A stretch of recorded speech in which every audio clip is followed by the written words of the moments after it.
Hi, welcome to Channel 1 TV. This is another edition of Scorecard on your favorite channel, Channel 1 TV. Of course, I am Gabi Affair. Today, I like today's episode. Why? Because we'll delve deeper into the FIFA Club World Cup. There's been a few talks about the competition, whether it's necessary to actually hold it. And interestingly, we have somebody who's been talking about it. The first time he commented about a tournament and said it was a little tournament. He's moved to the FIFA Club World Cup, says it's the worst idea ever implemented by FIFA. We'll look at the games proper, but before that, the Black Queens are in action. A series of friendly matches played over in Morocco, Ben Slimani, ahead of the WAFCON, which is kicking off later on July 5, 2025, all the way in Morocco. The Black Queens are in Group C, alongside defending champion South Africa. There's Mali and Tanzania, but they've been playing some games. We'll look at that and see how these games will shape them up. Came last, Bjorgren, heading into the WAFCON. Huge pressure or not on him ahead of that tournament after taking up from Nora Hutla. It's an interactive show like always we do on Channel 1 TV, so just feel free to join the conversation and make this very, very interesting. We're taking a quick break. When we come back, I'll introduce my two guys for today's convo. Don't change your dial. This is Channel 1 TV. We're back after this. Welcome back to the show. This is Scorecard on Channel 1 TV. I'm Gabi Affair. You can head to Twitter and follow us on Citi Sports GHA. Also, you can find me at Gabi Milito 7. Like I said, it's an interactive show, so just feel free to just share your thoughts. Join us. Chelsea fans, we'd love to hear from you. You managed to breeze past Benfica and earn some cool cash, about $54 million or so, heading into the next stage of the competition. Also, Bayern Munich, just before we hopped on to the set, Bayern Munich are currently taking on Flamingo, 3-1, taking the lead. And so we'll be keeping tabs on those games. But let's start off. Nope. Let me introduce my guys for the conversation. I've got Kwame Bafo and also, as always, Manuel Kwache. Guys, good to have you. Great to be here. It's been, I think, we've only met on Premier League Preview, right? We've never met on Scorecard. Yes. We've never met on Scorecard. I think this is our first meeting on Scorecard. Yeah. But how are you feeling, though? Great. The Club World Cup is ongoing. We have something to keep ourselves ahead of, our various clubs resuming and getting into pre-season before the season starts proper. So there's something to fill that gap. Usually there's a vacuum. It will be more of the transfer stuff. Exactly. And then you get yourself warming up into the pre-season games. But this time around, there's something they can actually munch on. Usually there's actually the national team competitions and all of that, filling those slots. But this time around, FIFA decided to put something there that has caused a huge lot of two people. We've had a reply from Sky Sports' Kavi Soliko. Yeah. We'll get into that conversation a bit later. Kwachi, how are you doing? I'm good. How are you? I'm good too. Let's get into the conversation. Let's start off with the Black Queens, who are all the way in Morocco. They played their last friendly against the Super Falcons of Nigeria. They lost by 3-1. If you ask me, Gabi, are you surprised? Nope, I'm not surprised because it's the Super Falcons of Nigeria. They've been consistent in the last couple of years heading into the WAFCON. Let me start off with you, Kwame. They beat Malawi by 3-1. They beat Benin by 4-2. And they've gone on to lose to the Super Falcons. Their first game in the WAFCON is against Banyana, South Africa, the defending champions, Desiree Ellis. Your quick thoughts on what this friendly will do for the team heading into that first game? Last week when I was here, I spoke about the build-up to the games. You see the quality of opposition. It looks like it was carefully arranged for us to test against each quality and what kind of problems or solutions it presents to the team going into the Women's AFCON. So I wasn't actually surprised that we lost to the Super Falcons. They've always been our nemesis. Anytime we've come against, especially in women's football. When will you go past them? That's the problem. In women's football, it's always been a very difficult moment for our Black Queens. But it's something that you would call a good test. I'm sure the coach and the team would have assessed themselves, would have known where the issues are, where to strengthen, where to improve, and what to do and what not to do, and everything that has got to do with the preparation towards playing the first game against a very, very difficult opponent as well in Banyana. So I wasn't so surprised that we lost, but you'd expect that at least we pick out some few things going into that. Last week we were here and we spoke about the transition. I mean, from Nora Haptel to Kim Lass also coming in. There's you look at the kind of bond Nora built with the team, and she leaving the side, and with Lass also coming in. That switch always has a problem. That switch always has a problem. Especially with the timing. The timing and everything that has got to do with it. So, honestly, I'm not so confident going into the women's AFCON. I'm not so confident. I mean, not having that step from not qualifying in the last 2 editions and then qualifying for this edition at least, it's a step for us. But we'd have to go in there and make an impression. We are no more that powerhouse when it comes to women's football on the African continent as it used to. I mean, we've not won anything in that competition yet, but we used to be amongst the forces to reckon with. Now, when you talk of the South Africas, the Nigerias, the Zambias, and we are not there, or we are not at that level as we. I think now even the Moroccans are even ahead of the Black Queens. Exactly. Now Morocco is catching up across every sphere or every level when it comes to women's football. So, good preparation, terrible loss, not so surprising. We'll see how it goes in the tournament. Pache, where do you stand on this for Kim Lass? I think he's under so much pressure because I think he has to go into that tournament minimum semis. Yeah, no, I like you said, coming in for Norwood, it was always going to be difficult for him to get straight into it, and because there's a standard that people have come to expect from our women's national team. So, but he had 2 wins. He had 2 wins before we met Nigeria, and before the 2 wins, he went on 5 games. He drew 3 and he lost had only 2. won a game before. Don't forget that stat. Oh no, fair. But you know why I chipped that in? Because in those games that he lost, it was against similar opponents with which Nora played against. Okay. Yeah. So I mean, I think you should put premium on that he lost in those games. No. So fair enough. Maybe then we can take it that maybe her tactics or maybe the opponents that day. And we can only hope that the opponent he's lost to, especially Nigeria, he can take advantage of that, like learn lessons from the game itself. Because we lost 2-0. And I mean, Nigeria, they're the dominant force in athletes, African women's football. So I think in terms of him, I think that we should take. There's also a positive that getting closer to the tournament. That's when he's now winning games. Because if this run had come, if it was reversed, and this run of not winning games had come before he goes into the tournament, there'd be a lot of people would be demotivated and all that. So in terms of the competition. Facing South Africa first is going to be a deep challenge, but just like we face Nigeria, I think that if we can get better gradually as games go on, I think we actually have a real shot at winning the competition. I mean, going far in the competition, winning it, I think that's when he also needs to show that he's bringing in something different. He's bringing an X factor into the team to show that they can be competitive when they get to Morocco. But at least so far, just based on how the last 3 games have gone. The Nigeria game, if I take it out because of how good they are, being able to win the 2 games beforehand, I think there's a possibility. At least you go into the tournament. All right, so I mean, we are here in Ghana. All we can just say is that all the rest of the Black Queens go there, go hoist the flag of Ghana high. If you ask me, if you don't get to the semis, it's not failure because of the way we have missed out on the WAFCON in the last 2 editions. In fact, the last time we played, 2018, we lost to Mali. Mali is in our group again as part of the countries we lost to. So just go there and put up a very spirited performance. So all the best to them. Let's switch and head to the States. We'll talk about the FIFA Club World Cup ongoing. Let's start off the conversation with that all-Brazilian affair between Palmeiras and Botafogo. Palmeiras edging Botafogo to clinch one of the spots in the quarterfinals. Enjoy this highlights. When we come back, there's more for you. All right, so Palmeiras through to the quarterfinals of the ongoing FIFA Club World Cup. If there is anything you want to pay attention to, is the attendance. The Brazilians love chaos. They love to see their teams doing this stuff. Kwame. Very typical. Yeah.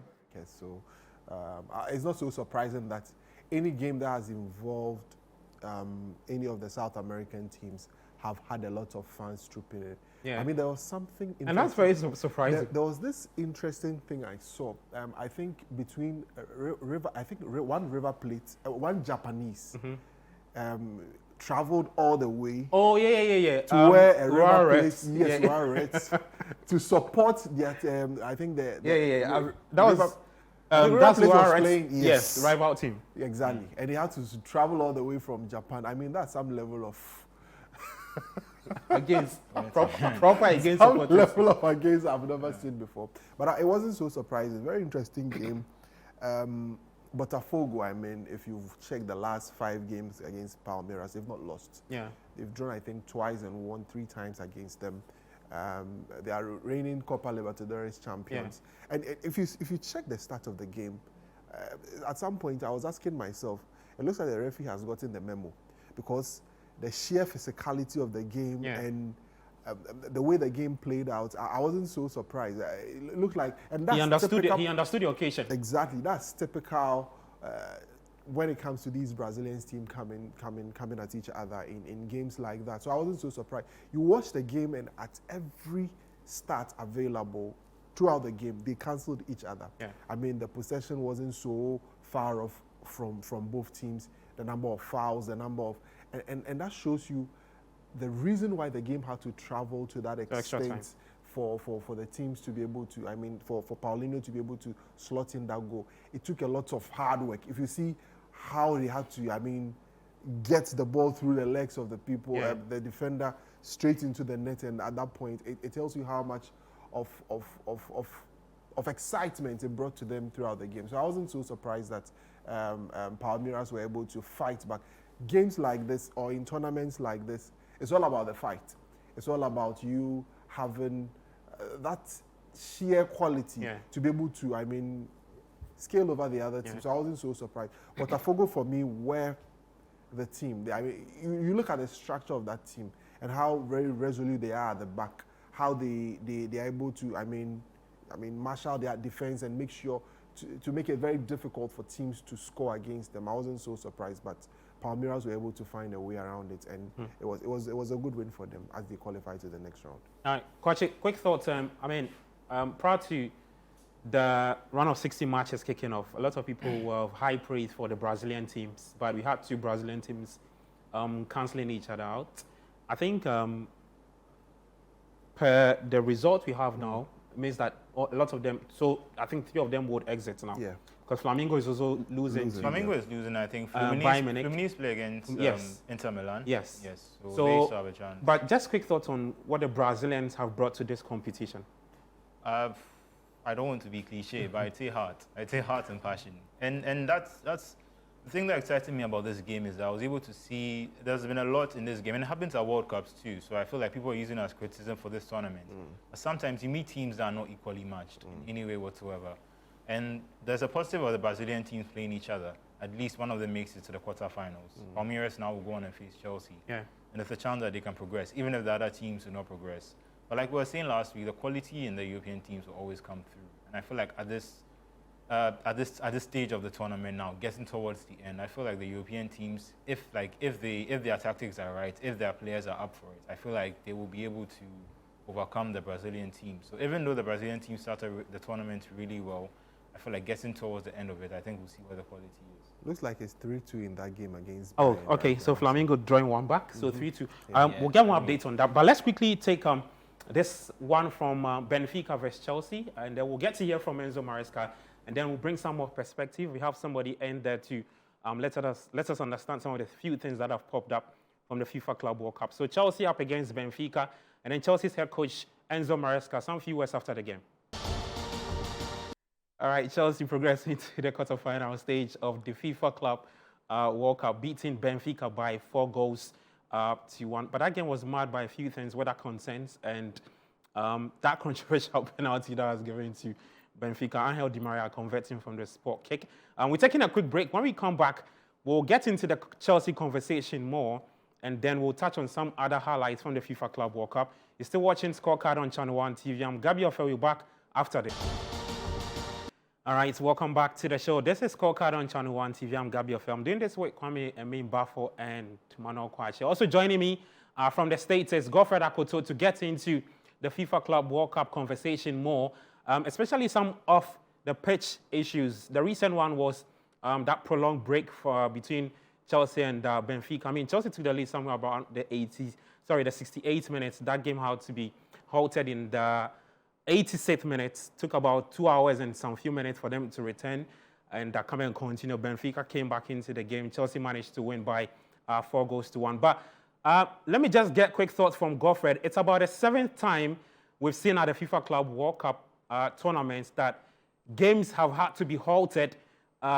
Some coaches not too happy with the weather condition. Maresca, the latest coach to react to the weather concerns in Charlotte. Just you are there. What can you tell us about that?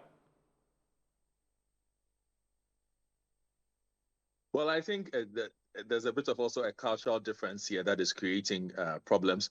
So the way Europeans are used to assimilating weather during games is very different. So for those who watch the Serie A or who would watch the English Premier League or the French League, it would take a certain level of deluge or rainfall, as you would say, for a game to be halted, for us to say the pitch is unplayable. However, culturally here, if they say a weather warning, basically they would have to take you off because of the fear of lightning. Yeah. Now, if you check your data, you would realize that there are more lightning strikes in this part of the world than you would find in the UK. So they basically do not want to take the risk of putting very expensive insured human beings on the park to play football at the risk of somebody getting hit by lightning, even if the likelihood of it happening is just 10%. Nobody's willing to take that risk. So for them, once there is a clear indication of that, they are taking you off the pitch until they are sure. But that hasn't happened at the games where the stadiums are covered, and there have been quite a few of those. So like in Atlanta, the stadium is covered. I think if you I think the ongoing game between Flamengo and Bayern Munich, it had a covered stadium. Yes, and I think we will see a lot more of that at the World Cup, where a lot of people also have this confused. Some of the venues that are hosting the Club World Cup are not World Cup venues. There are only about so for this particular tournament, only about 5 of the venues are World Cup venues. So you have Seattle, you have MetLife, you have Hard Rock, you have Atlanta, and then you have the one in New Jersey where the final or semi-final will be played. Those are official World Cup stadiums. Now, all those are coverable. So by the time the World Cup comes, I think that we would see that most of the stadiums that will be used are stadiums that can survive this kind of situation. But I can understand the frustration of the coaches who are coming from Europe because, like Maresca rightly said, you've had players warm up. They play the game to 84 minutes or 85 minutes. It takes, if they go inside the dressing room for 2 hours, they've warmed down. They've lost concentration. Their bodies respond differently. So coming out there and expecting them to perform at a certain level, you are exposing them to certain levels of injury. You are exposing them to certain level of underperformance. So those concerns are clearly justified. But I also think there's also just a bit of a culture shock for those who are coming in from Europe and those who are used to watching football here. For them, this would be very regular. The reason why this would make big news is the European teams are obviously the marquee attractions at this tournament. And so anytime it happens, Chelsea is on the pitch. Anytime it happens, Bayern Munich is on the pitch. Anytime it happens, Real Madrid is on the pitch. It will certainly generate attention because these are the biggest football brands globally. It will generate that kind of attention, Gabriel. Godfrey, just quick thoughts on the recent comment from Jurgen Klopp and Sky Sports' Kavi Solikol. So Klopp said that, look, he's not too happy with the idea of having this tournament. Kavi has replied Klopp. He says, if you don't want to watch the tournament, find some Netflix, get some popcorn, walk your dog at the beach and stuff. Like these are, I find it very funny, but they are heavy statements from Jurgen Klopp on why this competition is in session. And one other thing that I find it very funny is that his own team, that's Red Bull Salzburg, competed at the tournament. They got knocked out by Madrid. They've pocketed some cash, but here is somebody who is the head of that particular club talking about why FIFA are holding this tournament and the injury risks that it gives to these players. I don't know where you stand on that. Well, look, I think it's a reality that most modern sports will have to come to. And it's interesting that Jurgen Klopp, for instance, referenced basketball. Basketball players in the NBA are calling for shorter seasons because they're saying they are playing way more games. But here's the thing. Basketball has never been wealthier than it is now. Players have never been wealthier than they are now. If you ask a player whether he's willing to take less money for a longer career, the players will tell you, no, pay me more. So it's the same thing that is being reflected in football. Football has become more expensive. The world generally has become more expensive. Paying for players has become more expensive. Maintaining the best talent in terms of talent retention has become more expensive. Clubs need to find different streams of revenue. The only way they will tell you they find different streams of revenue, playing matches where they get money at the gates, and then broadcast rights from playing in tournaments like this, and then appearance fees from playing in tournaments like this. That is the way that they maximize revenue so that they are able to afford some of the salaries and wages that naturally has come about because of just the general economic order. So I do understand the situation with players thinking that they are playing too much. I share that concern. I think that it's something that we need to look at because more and more we are finding that players are suffering, careers are becoming shorter. We are realizing that injuries are becoming a lot more serious. The spaces between them are also becoming shorter when it comes to injuries. But let us not be put our heads in the sand. Let us not be ostriches and say that we are not aware of the fact that these are players who are asking for millions of dollars at the end of the year in terms of salary.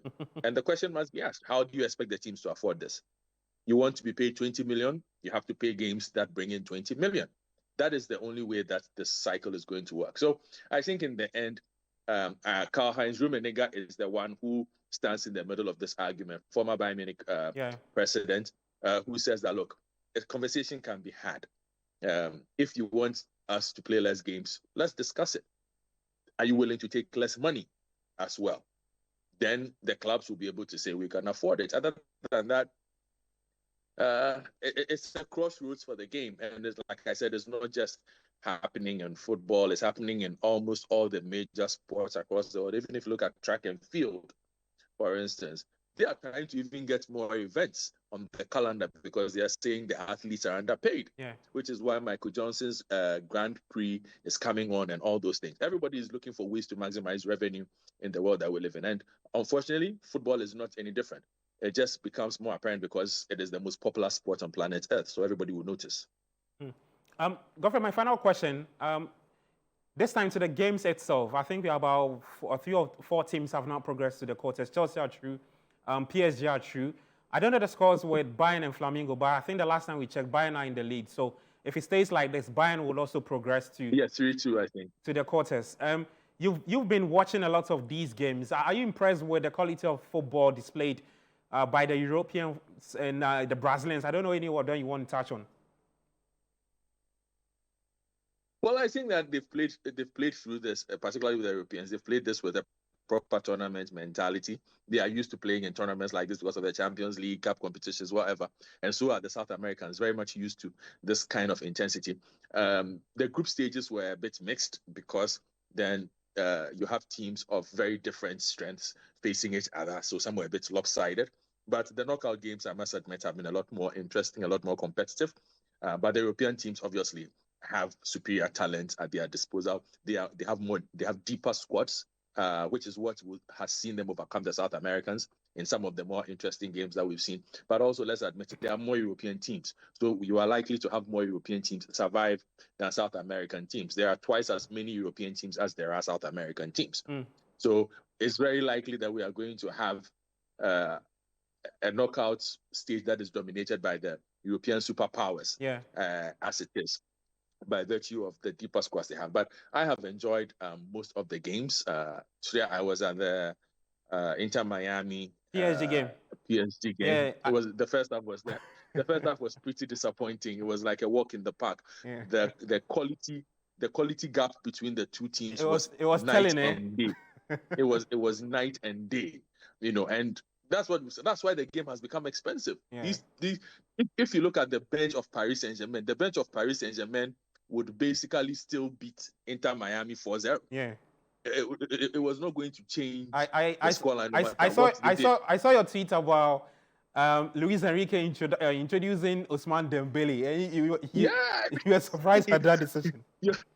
Your team is 4-0 up, and you're introducing the presumptive winner of the best player award. He's in a Ballon d'Or conversation, so he has to do that into the game. Like, how much more heartbreaking can that get? So, generally, I just feel the quality has been good. But let me just add this. Right. I've seen a lot of comments about like things that are a bit different. Look, the fan feel, and that was for me one of the most important things.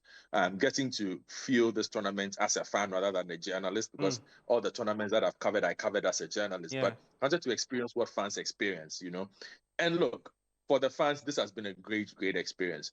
Those watching behind TV, a TV experience is very different from an in-game experience. For those who have attended to the games themselves, at the venues that I have been, at least for them, it's been an absolutely brilliant experience. They've enjoyed the games. They've enjoyed the atmosphere that has been created. And I do think that we will see a lot more people for the World Cup. I've seen the comments about the crowds and whatnot. Here's the thing. If we're honest about ourselves, we've seen World Cup matches. If we played Slovakia versus Peru in a 60,000-seater stadium anywhere in the world, would the stadium be full? No. So yeah, it's the same thing. Yeah. In the AFCONs. We've seen Mauritius versus Comoros. Even in 20,000-seater stadiums, they are not full. It is when the games get to the competitive stages where the countries that have the resources and the numbers, that is when you see the large crowds. And I think we saw that reflected in this. So I wasn't really concerned when in the opening stages people were talking about, where are the fans? But I also heard Kwame and your other panelists also admit the fact that, look, Kwache, some of the South Americans showed up. Look, Boca Juniors brought 40,000. 40,000. The tournament didn't take on personal, Charlie. Yes. Boca Juniors Esperance brought a lot of fans to this stadium. So I think by and large, they've done well for themselves. It is up to those who are selling to market to the neutrals to get more of them in. But by and by, I think, look, today, Inter Miami versus PSG was in one of the largest stadiums in North America, the Mercedes-Benz Arena. Yeah. Inter Miami come from Miami. Paris Saint-Germain come from France. 78,000. Today we had about 60,000 people in the stadium. You can't say that is bad. In a stadium that is very neutral to both teams. So I think people should just enjoy the football. It's been fun. It's ongoing. But the Europeans will dominate this, as we know they will. We will see who wins. Thank you. All right, Godfrey, thank you so much. We appreciate your time, and thank you for doing this with us today on Scorecard. Anytime. Okay, guys, let me just take quick thoughts from you, and then we'll take a quick break.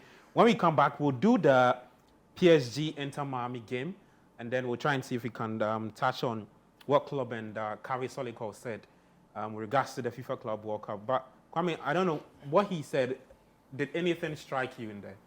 I mean, it has to do with the weather thing. And Godfrey rightly puts it, the whole idea of a culture shock. Because I've heard people who live in the US complain about the weather and how devastating it can be. Obviously, tournaments organizers are doing their very best to ensure there isn't any catastrophes. Therefore, they are treading on the path of safety and caution rather than allowing the game to play. I'm sure.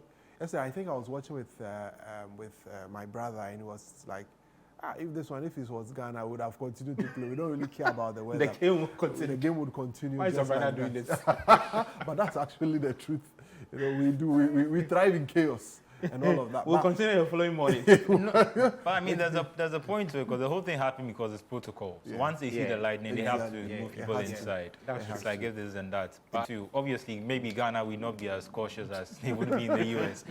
But that would mean that the match would get finished. That would mean that there were little times where I feel like if someone had been there and had been able to, in the moment, make a split decision that is more about feelings and protocol, if that makes sense. Because it's 86th minute, they're almost done with the game. If they're able to just finish the game and then move everyone out of the stadium, that's safer.